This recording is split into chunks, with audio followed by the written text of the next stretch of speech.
All right, well, here's lesson 2. This is introducing yourself, names and origins. Again, very simple conversation. We're going to go over some of the vocabulary. So our first word of the day is kun, which is the polite word for you.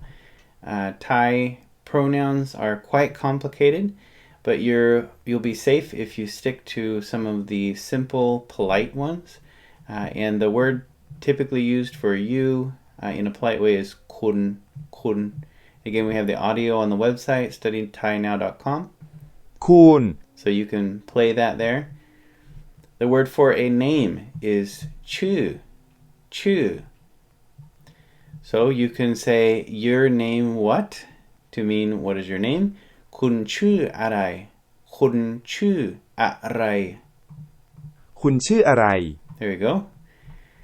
The typical polite pronoun for a male, for saying I, myself, me, is pom, pom. For a female, for a woman, the same polite pronoun is chan, chan. One phrase, and it might be a bit of a mouthful at the beginning if you're just starting out with Thai, is the phrase for nice to meet you. So this part, yindi, means pleased. Ti means to. Dai means have, as in it happened. And then rujak is to know. Altogether, it's yindi ti dai rujak. And then here's the audio on the website. ยินดีที่ได้รู้จัก Okay. Next phrase, you. Kun means you. Ma means come. Jak means from. And nai is a question word, meaning where. So, kun ma jak nai. คุณมาจากไหน Well, you can answer with pom if you're a man, or chan if you're a woman. Come from, and then you would say where. So, pom ma jak. The country, the word for country, is all one word, even though it has two syllables, is ประเทศ ประเทศ ประเทศ There we go. These three characters are how you pronounce Thai. So the country of Thailand, Thai, or a Thai person. Although we'll add another word for meaning person, but Thai means Thai or Thailand. ไทย Okay. This again is all one word, but spelled out phonetically, it is America. However, it's pronounced America. อเมริกา Or if you say it fast, America. For England, Angrit. Angrit. This is kind of like a R character in the middle. อังกฤษ Okay. Now, if you want to say Thai, as in Thailand, you would say Thai by itself.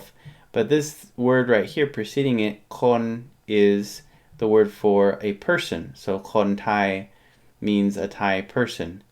And you can do this with any nationality. You could say kon American, or you could say kon Angrit for an English person, right?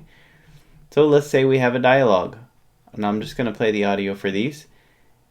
Again, you, name, what, and then of course the polite particle krap, like we learned in lesson 1. คุณชื่ออะไรครับ What is your name? Well, I, and this is a female voice, so it would be chan, not pom. Name, min, this is a name, for the record, min, min ka. So that's the polite particle for women. Take all together. ฉันชื่อมีนค่ะ Okay. Well, what about if he were to respond with his name? His name is Mike. This little symbol here, if you're not familiar, above the K sound, is just a way of saying it's essentially non-pronounced.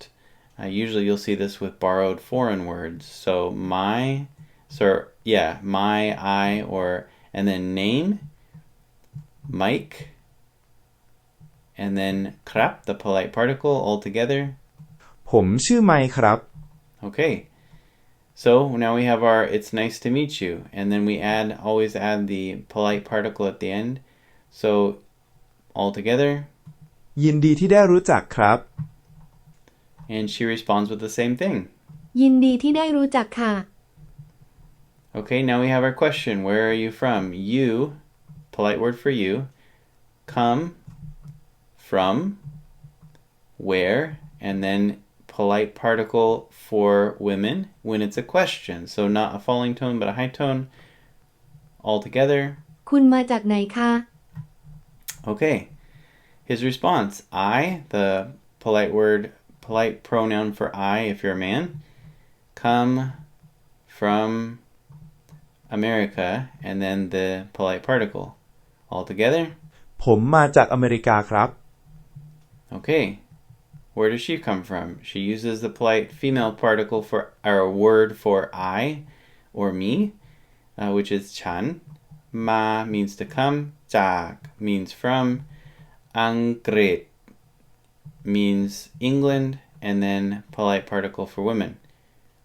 ฉันมาจากอังกฤษค่ะ Okay, so we have our conversation. Let's look at a little bit of grammar here.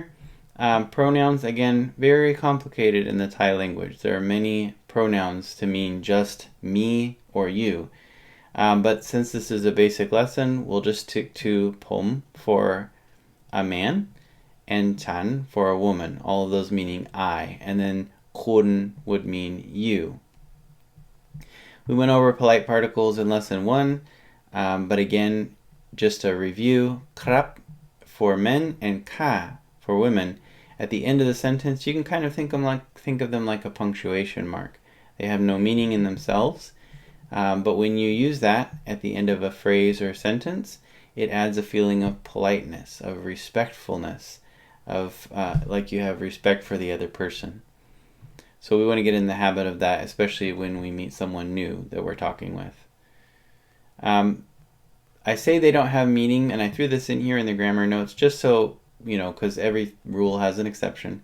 So if someone asks you a yes or no question, and you just want to give the response of yes, like you want to give the response of yes in the same way that you would kind of just nod your head, right? Well, you can respond with krap or ka, and that's like saying yes. So in that specific scenario, it definitely does have the meaning of yes. However, typically those don't have that meaning. Anyways, just a fun fact for right now. We talked about using the personal pronoun pom or chan, and then chu, and then your name. So pom chu Mike, like we talked about. Very simple. It's just I, name, and then your name. And then finally, you may have noticed arai or nai.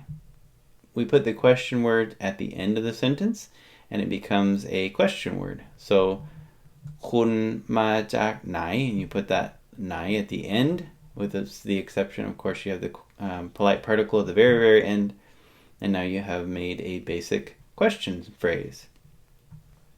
And then finally, as I mentioned in lesson 1, watching a video like this will help you to understand a concept, but to learn a language, you need to memorize. You have to learn the vocabulary, memorize it to where it's in your memory, you're able to recall it like that, and you do that with flashcards. So at the end of this lesson, I have this flashcard game that will help you to learn the vocabulary, help you to pick the right answer, and help you to type it from memory.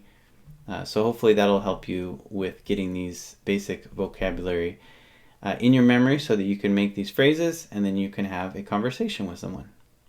I hope you enjoyed it. Let me know if you have any questions, and I look forward to seeing you in the next lesson.